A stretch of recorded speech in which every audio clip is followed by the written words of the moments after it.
امام کاظم علیہ السلام بغداد کی ایک گلی سے گزر رہے تھے۔ اس گلی میں امام کاظم علیہ السلام نے ایک عجیب منظر دیکھا۔ امام علیہ السلام دیکھتے ہیں کہ ایک گھر ہے اور اس گھر سے ناچ گانے کی آواز آ رہی ہے، نازیبا آوازیں آ رہی ہیں۔ امام علیہ السلام وہاں رک گئے۔ اسی اثنا میں گھر کے اندر سے خادمہ باہر نکل کر آئی۔ امام نے اس خادمہ سے سوال کیا کہ خادمہ، یہ کس کا گھر ہے؟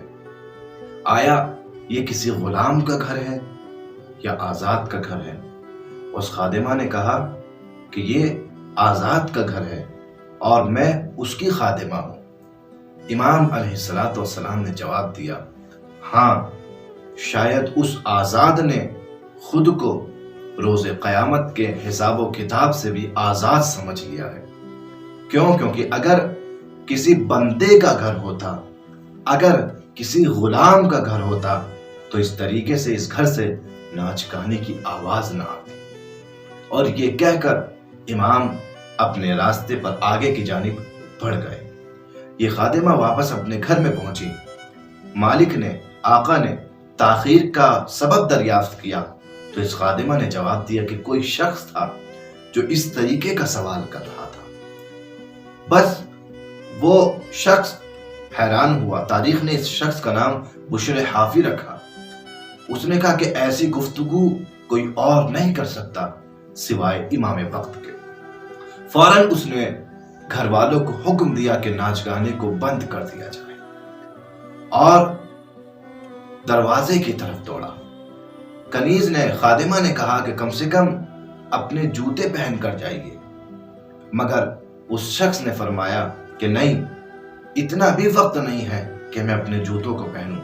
ننگے پاؤں، برہنہ پاؤں دوڑا ہوا امام کی خدمت میں پہنچا اور امام کے قدموں پر اپنے سر کو رکھ کے کہتا ہے کہ مولا، یہ آپ نے کیا کہہ دیا؟ میں آزاد نہیں ہوں، میں غلام ہوں، میں آپ کا غلام ہوں، میں رسول کا غلام ہوں، میں پروردگار کا غلام ہوں۔ مولا، میں ان تمام کاموں سے توبہ کرتا ہوں کہ جس کی وجہ سے آپ کو پشیمان ہونا پڑا۔ مولا، میں چاہتا ہوں ابھی سے توبہ کروں اور آپ کا غلام بن کے زندگی گزاروں۔ توبہ کی اس شخص نے، اور تاریخ نے اس شخص کا نام بشر حافی رکھا۔ روایت کہتی ہے کہ زندگی بھر جب تک بھی وہ زندہ رہا، اس شخص نے پیروں میں چپل نہیں پہنی، برہنہ پاؤں بغداد کی گلیوں میں گھومتا تھا۔ کسی نے پوچھا، کیوں آخر برہنہ پاؤں بغداد کی گلیوں میں گھومتے ہو؟ کیوں آخر تم جوتے نہیں پہنتے؟ کیوں چپل نہیں پہنتے؟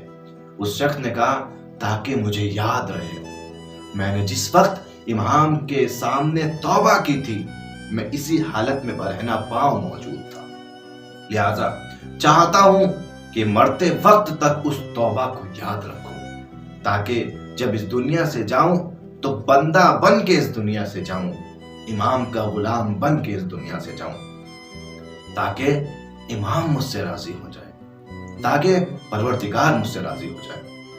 میرے بھائیو، یہ کیا مقام فکر نہیں ہے؟ آج یہ دنیا، آج یہ سماج، یہ سوسائٹی ہمیں کس سمت لے جا رہی ہے؟ آج جہاں دیکھیں نوجوان نسل ٹک ٹاک پر، فیس بک پر طرح طرح کی مصروفیات میں الجھی ہوئی ہے، ایسی مصروفیات کہ جس سے کوئی فائدہ نہیں ہے۔ آج کل ناچ گانا عام ہو گیا ہے۔ آج کل نوجوان ڈانس کر رہے ہیں، ویڈیو بنا رہے ہیں، ایک گناہ کا کام کر رہے ہیں اور اس کے بعد میں اس پر دوسرا گناہ کا کام یہ کہ اسے نشر کیا جا رہا ہے اور دوسرے دیکھ کر بھی اس کو گناہ کر رہے ہیں۔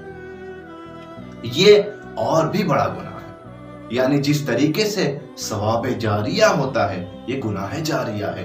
جب تک بھی وہ ویڈیو جس میں یا تو کوئی گانا، حرام گانا گایا ہے، جس میں ڈانس کیا ہے، جس میں اس طریقے کے حرام کام کیے ہیں، جب تک بھی وہ ویڈیو کسی کے ذریعے سے دیکھی جاتی رہے گی، اس وقت تک اس ویڈیو کو بنانے والے کو بھی اس کا گناہ ملتا رہے گا۔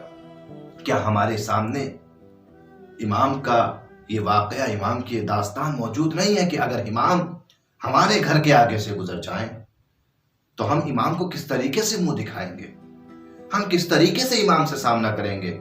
یہ اپنا رسول اللہ، ہم آپ کے غلام ہیں، تو امام نہیں پوچھیں گے کہ اگر میرے غلام ہو تو کام تمہارے میرے جیسے کیوں نہیں ہے؟ کیونکہ جس کے غلام ہوتے ہیں کام بھی اسی کا جیسا ہونا چاہیے، کردار بھی اسی کا جیسا ہونا چاہیے۔ لہٰذا یہ آج کی نوجوان نسل کے لیے درس ہے اس واقعے میں کہ جس طریقے سے بشر حافی نے توبہ کی امام کے سامنے، ہمیں بھی چاہیے کہ ہم توبہ کریں، اور اگر اس طریقے کا کوئی کام انجام دے رہے تھے تو اس سے پرہیز کریں تاکہ ہم اپنے وقت کے امام کو راضی کر سکیں۔ والسلام علیکم ورحمۃ اللہ۔